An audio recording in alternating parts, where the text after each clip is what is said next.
Assalamualaikum warahmatullahi wabarakatuh. Perkenalkan, nama saya Irfan Zidni Ramdhani.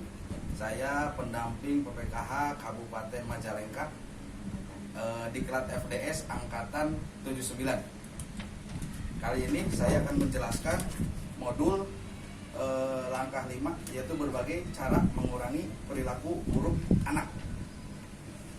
Baik, langsung aja. Selamat menyaksikan.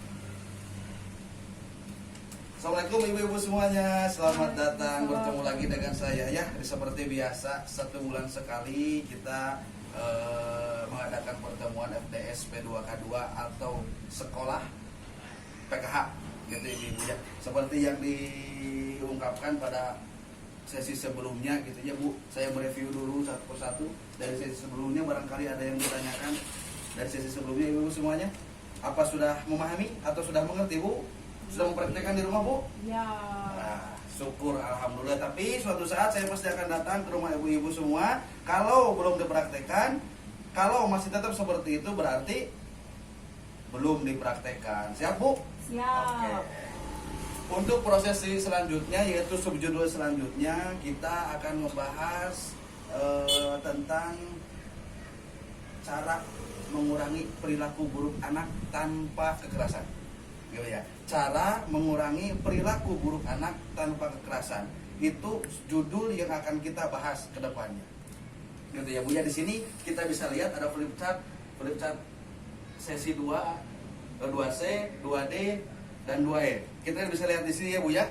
Ini flip chart atau ini gambar yang akan saya jelaskan tata cara mengurangi perilaku buruk kepada anak tanpa kekerasan. Kenapa tanpa kekerasan ibu-ibu seraya? Semuanya ngerti? Maksudnya tanpa kekerasan di sini artinya itu anak usia dini, khususnya yang masih kecil, memang kekerasan itu sangat rentan. Maksudnya sangat rentan akan mengganggu kepada kestabilan jiwanya, gitu kan? Akan mengganggu kepada kestabilan jiwanya. Makanya di sini kita akan atau saya akan menjelaskan tentang cara mengurangi kebiasaan atau perilaku buruk anak tanpa menggunakan kekerasan. Di sini kita bisa lihat ibu-ibu semuanya ya. Di flip chart yang kedua 2C ini yaitu cara mengurangi perilaku buruk anak di usia di bawah 2 tahun. Itu ibu ya. Bisa dilihat di buku pintar atau modul ibu atau buku pintar ibu-ibu yang kemarin sudah difotokopi dan sudah dibagikan, bisa dilihat di sana Bu. Bisa dibaca juga ya Bu ya. Yang pertama, jadi beda Bu ya. Sekali lagi saya jelaskan beda antara mengurangi perilaku buruk umur 2 tahun, 2 sampai 8 tahun dan usia remaja. Ada beberapa tahap ya Bu ya. Jangan disamakan. Kalau kita ke remaja kita mukul pakai sapu mungkin nggak apa-apa. Tapi kalau ke anak 22 tahun dipukul pakai sapu langsung gendek meren Bu. Ya kan Bu? Nah, kita lihat cara mengurangi perilaku buruk anak usia di bawah 2 tahun. Yang belakang kelihatan nggak? Kalau nggak Bu bisa dibuka. Lihat di buku pintarnya ada Bu. Sok sama kiranya Bu ya. Nah, kita lihat di sini cara mengurangi perilaku buruk anak usia di bawah 2 tahun. Yang pertama, membuat lingkungan aman bagi anak. Di samping kita orang tua, berarti kita juga harus pelindung untuk anak. Ya Bu ya, lingkungan kita amankan, dalam tanda kutip bukan aman dari maling Bu. Gitu ya Bu ya. Tapi kita mengamankan anak kita memperhatikan anak kita karena usia 2 tahun di sini itu masanya anak, rasa penasaran anak sangat tinggi sekali. Dia belum tahu mana itu dingin, mana itu panas, mana itu api, mana itu air. Tapi yang ada di benak dia usia 2 tahun ini penasaran dan pengen tahu. Segala disabak. Berarti kita yang paling utama, khusus di lingkungan rumah, kita harus membuat lingkungan yang aman untuk bermain bagi anak. Itu cara mengurangi yang pertama. Yang kedua, membatasi anak menonton TV. Ya Bu ya, kalau kita belum ada anak atau kita masih sama suami, pasti kita nonton TV itu, wah sinetron deui gitu ya Bu ya. Apalagi tentang masalah percintaan segala macam. Ini harus dibatasi Bu. Apalagi kalau anak nonton, seumpamanya umur 2 tahun itu kartun segala macam, kita atur jeda waktunya. Jangan cuma sampai seharian menonton TV. Tapi ada kalanya kita ajak anak main mobil-mobilan kalau laki-laki, main masak-masakan kalau perempuan gitu ya Bu ya. Jadi sekalian mengedukasi kepada anak. Sehingga perilaku buruk bisa terjaga dengan aktivitas yang positif. Yang ketiga, mengalihkan perhatian anak. Ketika anak terfokus pada suatu hal yang itu bisa membuat perilaku anak itu buruk. Contoh seumpamanya dalam menonton TV atau ketika anak itu sedang bermain, gitu ya Bu ya, ketika sedang bermain dengan teman-temannya, dengan anak-anaknya, nah kita alihkan Bu, artinya dialihkan tuh gini Bu, nah sini nak, ini nih ada yang lebih ada jajan lah atau apalah, sehingga sesuatu yang buruk bisa terhindari gitu. Terus yang selanjutnya yaitu menjelaskan akibat perilaku buruk pada anak. Nah kadang kan anak yang usia di bawah 2 tahun itu kan belum ngerti gitu ya Bu ya, jadi harus sedikit demi sedikit ya, yang penting mereka ngerti, bukan dengan komunikasi tapi dengan mencontohkan gitu ya Bu ya. Nah prinsip yang selanjutnya yaitu perilaku buruk usia di atas 2 tahun. Ini yang agak menjengkelkan kalau ibu anak ya, betul nggak Bu?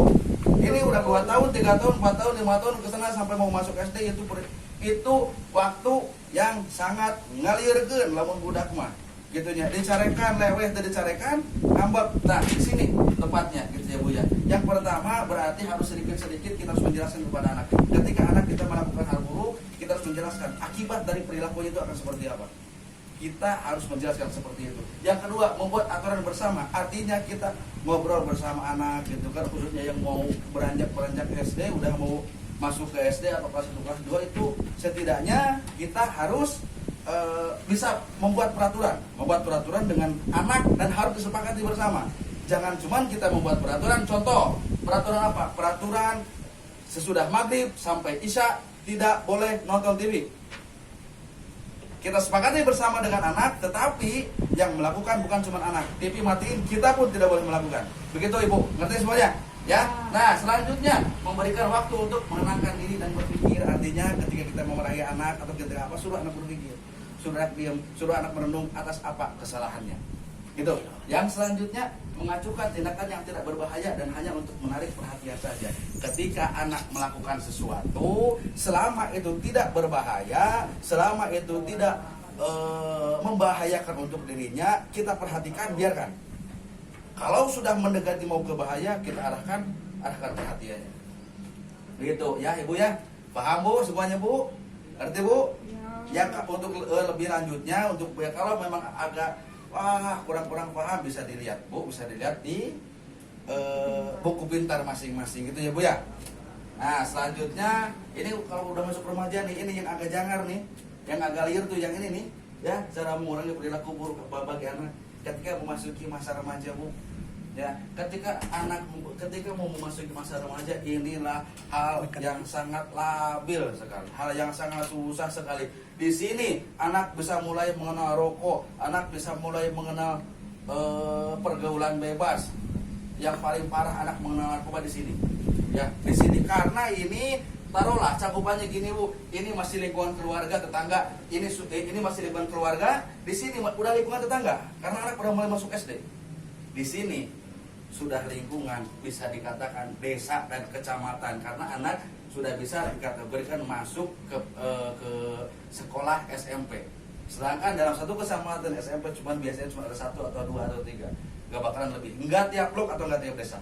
Ya, jadi ini yang harus diperhatikan. Ya, diteruskan lagi menjelaskan akibat perilaku buruknya gitu kan, akibatnya apa dijelaskan.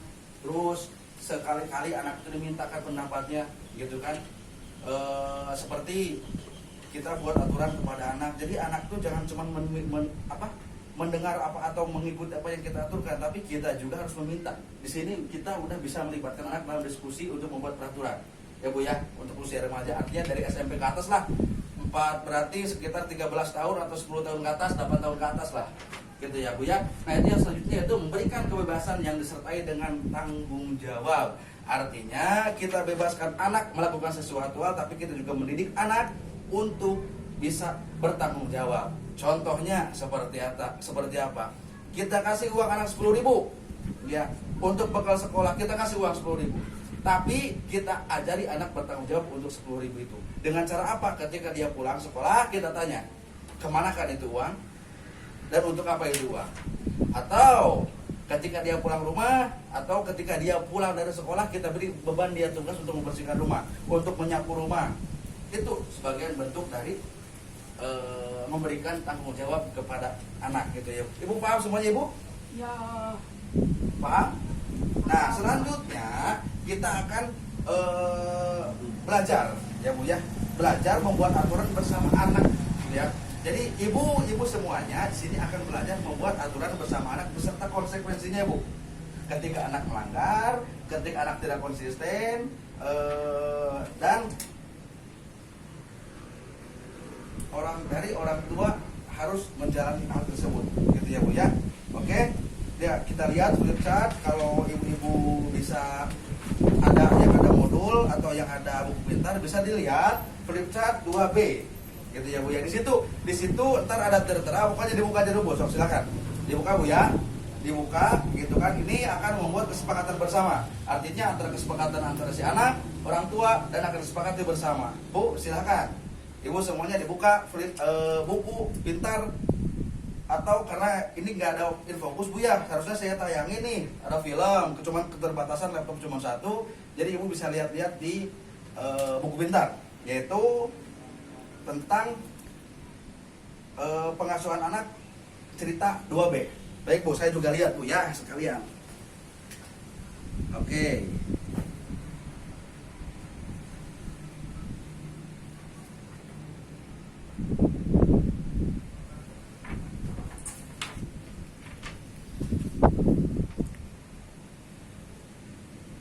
Nah, udah Bu, silakan dipahami ya Bu ya tata caranya. Di sana diceritakan tentang Ibu Lili dan Pak Rusli yang membuat peraturan dengan anak. Silakan Bu, dipahami dulu ya Bu ya.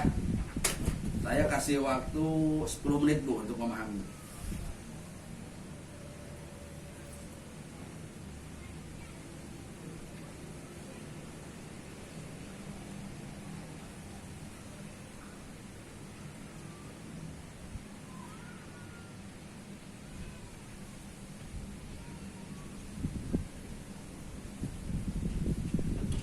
Oke Bu, bisa dipahami Bu? Ya, sudah. Oh sudah, baik. Coba sekarang saya mau bertanya kepada ibu-ibu ya Bu ya. Kira-kira apa yang dipelajari atau yang ibu dapatkan hikmah dari cerita itu? Coba saya bertanya pada ibu semua. Sekiranya apa yang ibu-ibu pahami dari cerita tersebut Bu? Silahkan.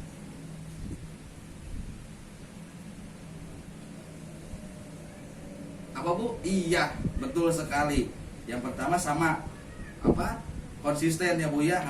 Jadi peraturan itu dibuat bukan hanya untuk anak, betul. Dan tapi harus disepakati oleh bersama ya Bu ya. Iya, ada lagi Bu, silakan. Barangkali yang tahu atau yang memahami dari tayangan film atau dari cerita 2B Bu.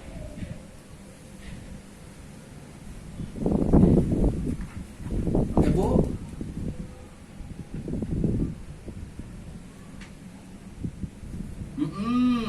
konsistensi, bukan konsistensi ya Bu ya, artinya gimana Bu? Gimana tadi Bu? Oh iya betul. Jadi konsistensi antara si ibu ya Bu ya, betul ya.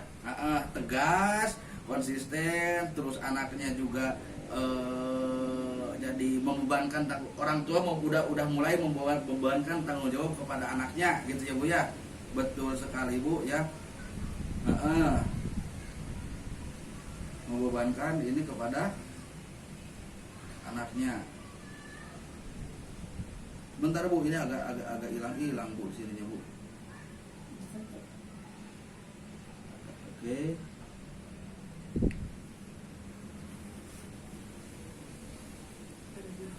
Iya betul apalagi Bu? Anak belajar mengungkapkan kesalahan dan mengakui kesalahannya. Betul sekali gitu ya. Tapi seorang tua Pak Rusli di sini jelaskan tidak marah ya Bu ya. Dan anak itu pun sudah berjanji. Nah itu Bu ya. Istilahnya itu simpelnya cerita itu seperti itu. Tapi kalau ibu-ibu sudah memahami, saya rasa itu lebih baik gitu ya Bu ya. Tapi paham tapi Bu ya, ngerti Bu ya? Hal tersebut Bu, barangkali ada yang mau ditambahkan?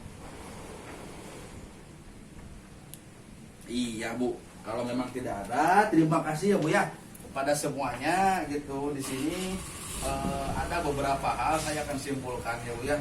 Akan simpulkan tadi kepada ibu-ibu yang sudah mengajukan pendapatnya dari dari buku pintar tadi ya Bu ya.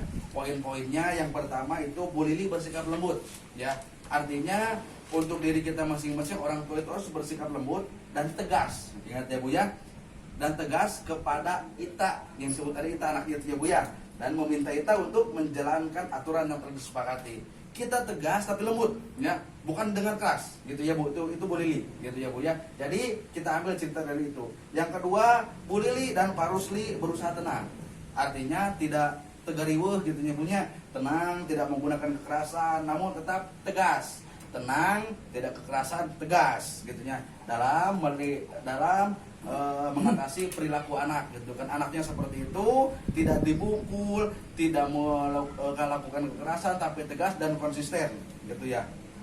Dan ketika melihat anaknya berkelahi, dari cerita itu ya Bu ya, ketika melihat anaknya berkelahi, Bu Lili dan Pak Rusli menjelaskan bahwa perkelahian itu tidak baik gitu ya. Itu untuk anak laki-lakinya ya Bu ya, yang si Agus. Nah, yang selanjutnya yaitu Bu Lili juga meminta Agus untuk memikirkan sanksi apa yang tepat atas tindakannya. Artinya di sini Bu ya, yang saya jelaskan tadi bahwa dari modul pengasuhan anak tadi atau mengurangi perilaku buruk dan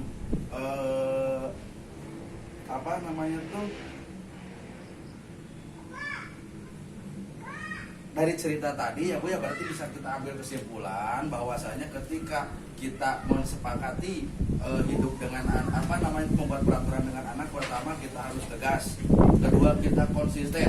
Artinya peraturan konsisten itu mayang Bu, mayang bahasa orang namanya, artinya konsisten itu mayang, jadi continue ketika kita udah menyepakati sebuah peraturan gitu ya, punya konsisten dilakukan bersama. Jadi bukan cuma anak yang taat kepada peraturan, tapi kita pun harus taat kepada peraturan yang sudah disepakati. Dan yang ketiga, ketika anak melakukan kesalahan, maka kita kembalikan kepada anak supaya dia bisa bertanggung jawab dan dia mampu membuat atau menghukum dirinya sendiri. Seperti itu Bu ya. Di sini dijelaskan bahwa pertama di samping kita membuat peraturan bersama dengan anak, kita juga membuat rasa tanggung jawab bersama anak. Sekian dan terima kasih.